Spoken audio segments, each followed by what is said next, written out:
Good morning, everyone, and welcome to day two of Selling Forward. Hi, I'm Andy Paul, host of the Sales Enablement Podcast. We are so glad to see you here again and hope that you're finding these sessions exciting and valuable.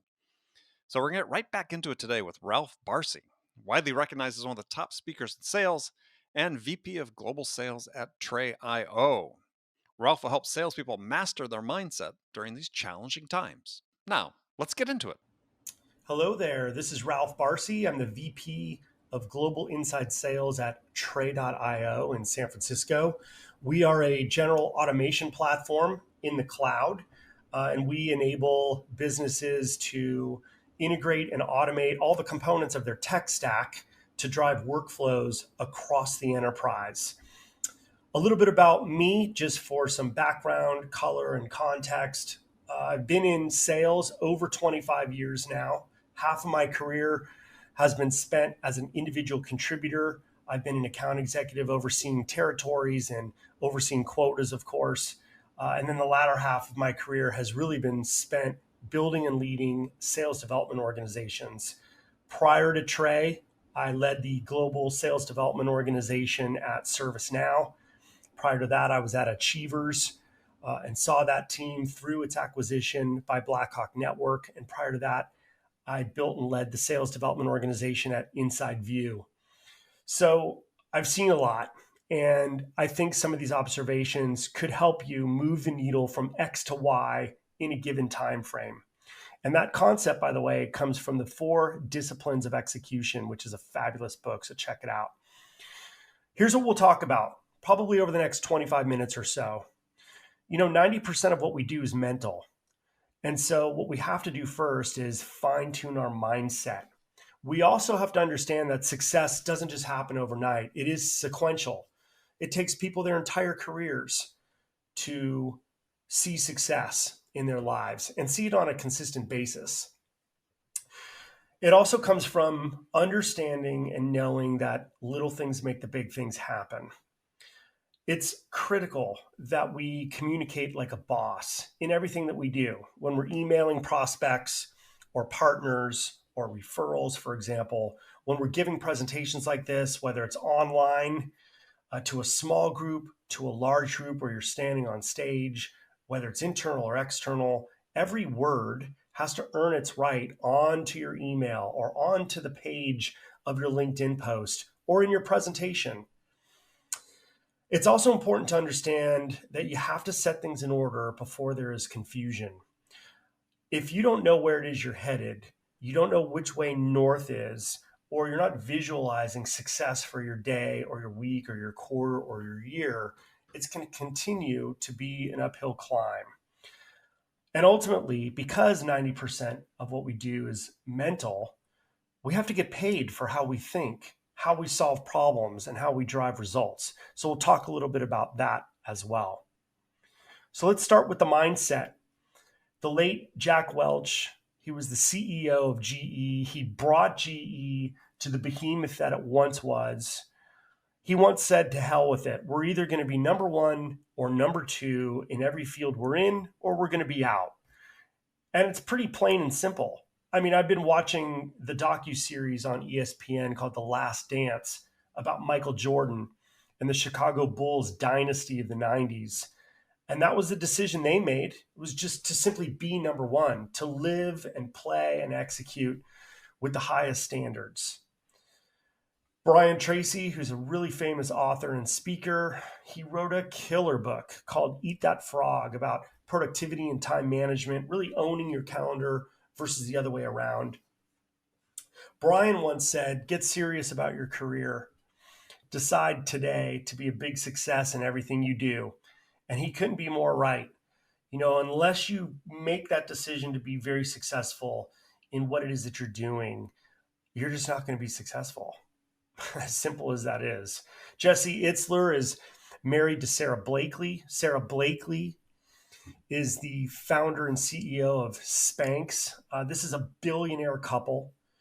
Jesse started a great program called Build Your Life Resume, or BYLR. And I had the privilege of taking it a couple summers ago. And I learned from Jesse that how you do anything is how you do everything.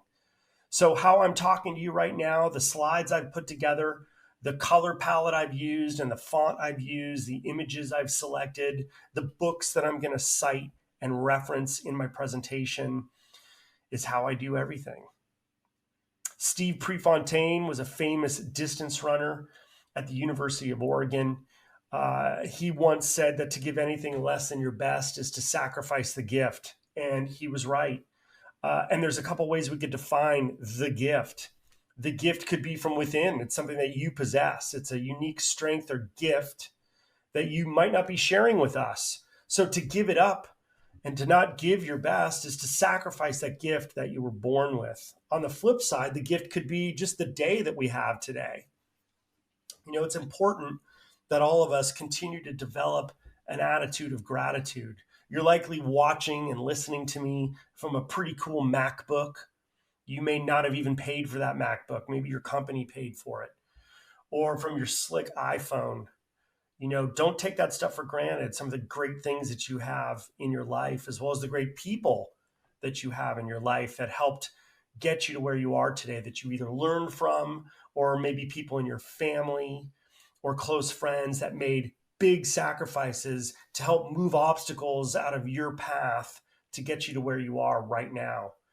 And you should feel an obligation to pay that forward.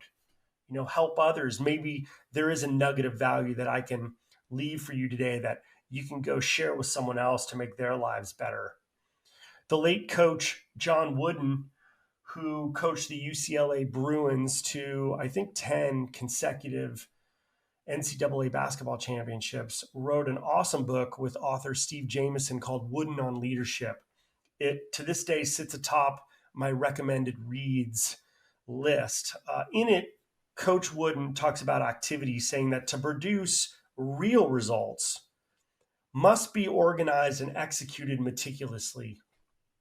Otherwise, your activity is no different from children just aimlessly running around the playground at recess. So make sure that you're executing and organizing your activity on, if it makes sense, a minute by minute basis. Finally, the late, great Dr. Stephen Covey, who authored 7 Habits of Highly Effective People, wrote in that book that frustration is a function of your expectations. So if you're frustrated right now because you're not making quota, or if you're frustrated right now because you're not making quota consistently, or you're a leader that is having a heck of a time scaling your organization, let alone to world-class levels, and you're frustrated, it's because your expectations need to be recalibrated, reset, refined, probably reinvigorated. What I'm going to ask you to do is, when you're creating a list of excuses and you're pointing fingers at people or other business units or the economy or the market, make sure to remember that you're putting yourself on that excuse list, because you're on that excuse list every single time, whether you like it or not. You're often in your own way. So if you're to remember another quote from the late, great Jim Rohn, it is that if you will change, everything will change for you. The concept illustrated on this slide comes from another fabulous author named Gary Keller. He's also the CEO and founder of Keller Williams Real Estate. He wrote a book called The Millionaire Real Estate Agent, and he wrote a book called The One Thing. I mean, listen to that title. Stop focusing on your top 10 list or your top 30 list of things that you need to knock out this week or year or over the course of your career. What's one thing that you need to focus on overcoming right now in order to move that needle that we talked about? Hone in on just that one thing and get super focused. Anyway, in The One Thing, he presents to us this concept, which is called the domino effect. And he takes a domino, which is 2 inches in length or height, however you want to look at it. It's about the same size as a matchbook, not a matchbook, but a matchbox. But due to the laws of physics, it carries the force that's strong enough to knock over an item that's 1.5 times its size. And so if you carry that concept forward and you topple over that first domino and it knocks over the next item that's 1.5 times its size, by the time you get to the 18th iteration, You're knocking over an item that's the height of the Leaning Tower of Pisa.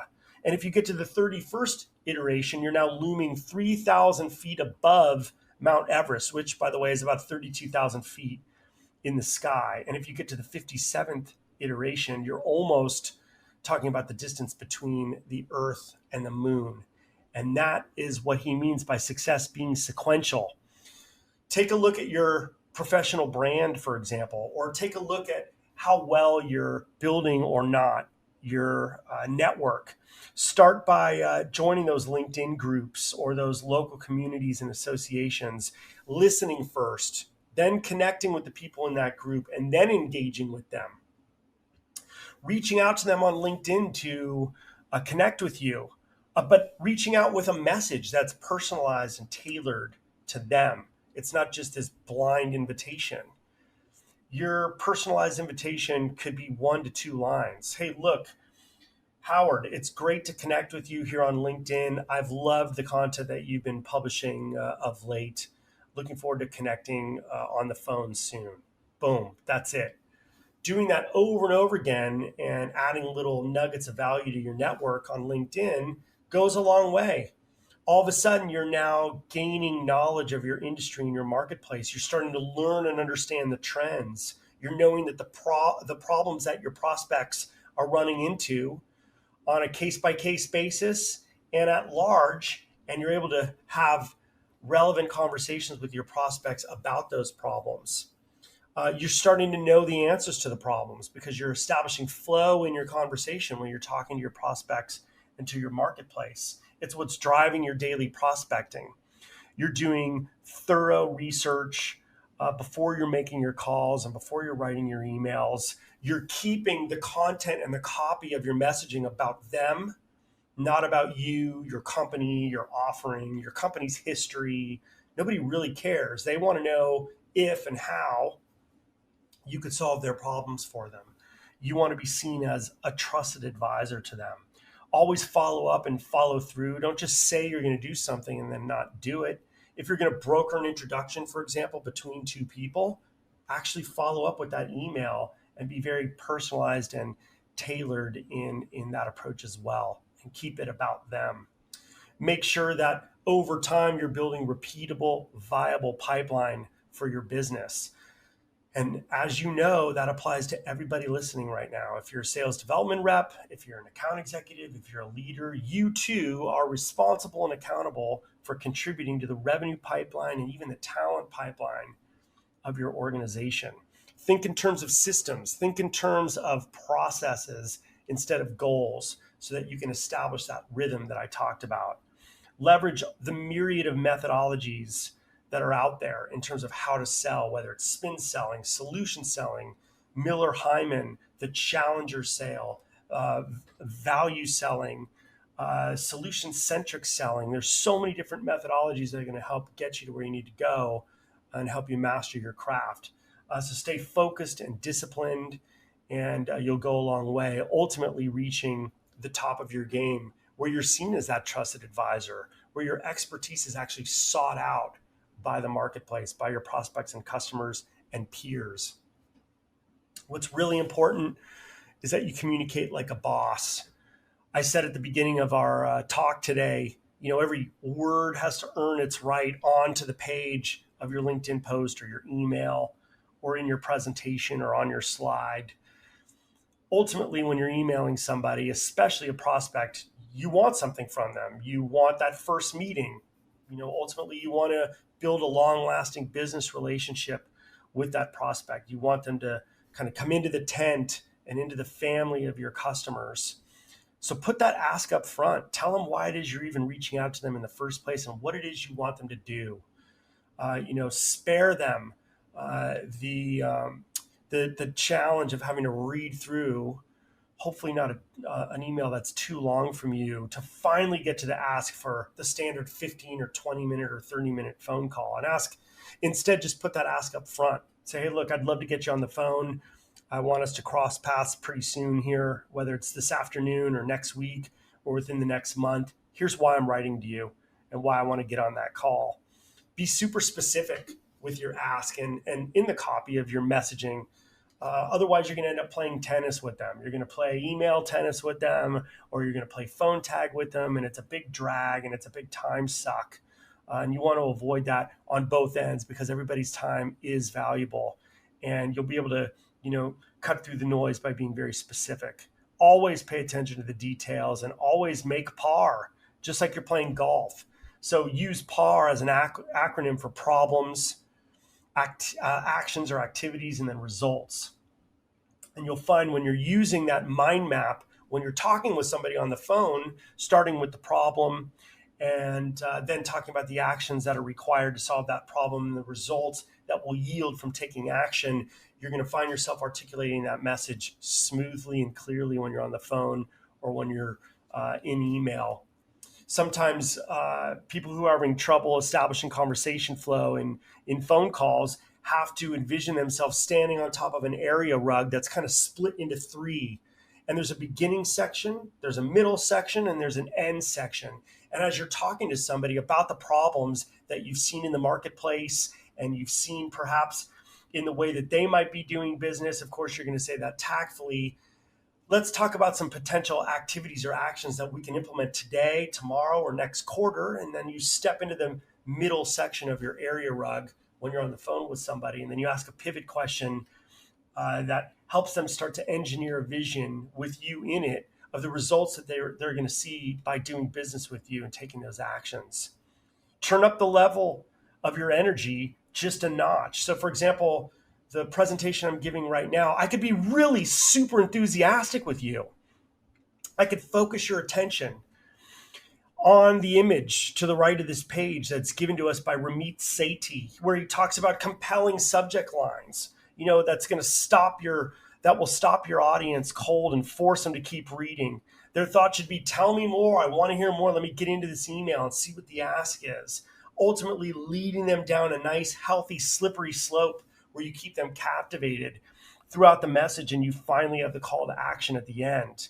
Or you could change the disposition and the tone and you can get right back to this cadence of talk track that I'm using. All of it counts. All of it is part of the detail. Set things in order before there's confusion. You have to parse things out and filter things out and distill things out on a regular basis. And sometimes using a quadrant like the one we're looking at here from Meeting Sift tells us that you might be running into a task that's urgent and not important. So these are often tasks that are for others. So put them in the delegate quadrant. Reassess, and if needed, delegate these tasks to someone else. Whereas on the flip side, you might have something that's urgent and important. Obviously, you got to put it in the top right quadrant. You got to do it now. These are the most critical tasks. You have to prioritize according to urgency. Oftentimes, people aren't even self-assessing. They're not asking themselves what their career aspirations are, short-term, mid-term, or long-term in their career. They're not defining what short-term, mid-term, or long-term even means. So try to do a self-assessment. Doesn't take long. Maybe it'll take an hour, but fully focus and invest the time in talking to yourself about who it is you're trying to emulate, whether it's personally or professionally. Who is it that inspires you? What are the characteristics or attributes that they're illustrating on a regular basis that you want to pull from and model? What do you need to learn and work on to get where you're going? Where do you think your areas of improvement are? And how can we, the marketplace, your peers, your colleagues, your mentors, how can we help you address those areas of improvement and help you get where you need to go? Take ownership of your calendar. Own your day. Otherwise, your email inbox, for example, is simply a list of other people's agenda items.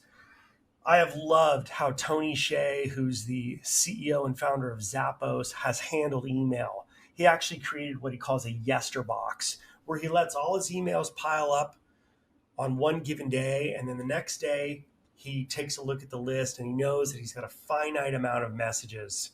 He can then compartmentalize them and he can block out time on his calendar to put them in one of the quadrants that we're looking at here or address them firsthand. So check out the Yester box. And then Brendan Burchard talks about owning your calendar by way of what he calls a one-page productivity plan. And that's really using three P's: projects, priorities, and people. All of us have people that must hear from us today, and there are people that we must hear from today. So take a look at Brendan's one-page productivity planner. Ultimately, we're getting paid to think. We're getting paid to solve problems and drive results. Uh, if you have a problem, try to come up with two solutions to that problem before you escalate it to your leader. Leaders are in their positions because that's what they've done over and over again for the organizations that they represented. They've solved problems. So become a leader yourself and start coming up with solutions to these problems before you escalate them. Give your leaders multiple choice options. I'll bet 9 times out of 10, if you're employing this approach, you're going to solve the problem on your own. Try to employ one of two paths when you're solving problems. One is a critical thinking path, one's a creative thinking path. I made the mistake of not employing either one time, and I built a slide deck, presented it to my boss's boss, who always wore and to this day still wears a consultant's cap on his head, and he approaches problems with the answer first and then deconstructs those answers. Well, I wasn't doing that at one time. I presented the deck to him. He ended up ripping up the deck and then taught me the methodology that you're seeing on this page. It comes from McKinsey's way of thinking. It's called the pyramid principle, or answer first thinking. And you always start with the answer first, the answer to the problem. When you're direct, especially as a trusted advisor, you're persuasive. So come up with that answer to the problem first, then start to break it down by grouping and summarizing your supporting arguments to that answer and logically ordering your supporting ideas by way of questions. Ultimately, where that brings you is to the root cause of the problem that you're trying to solve. The creative way of doing things can come from a great book by Michael Michalko called Thinker Toys. And it's essentially just a book of creative thinking exercises to help you get that square peg into the round hole. But again, get paid to think, solve problems, and drive results. And I'm going to leave you with this.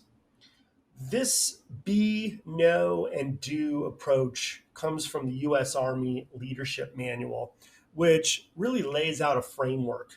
It talks about leadership attributes that are comprised of physical characteristics, mental characteristics, emotional characteristics. And together with these attributes, combined with values, you have character. That is what it takes to be a leader. And then, of course, there's knowing. There's knowing your profession, knowing the craft, knowing what it entails to win on a consistent basis.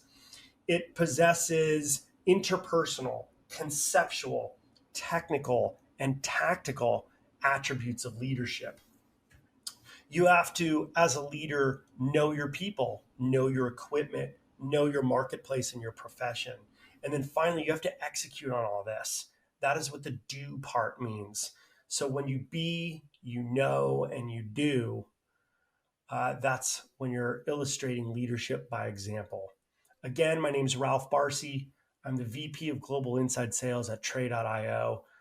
It's been a thrill and a pleasure to be able to leave some nuggets of value for you. Take them, add value to the lives of others, and you will become more valuable in the process.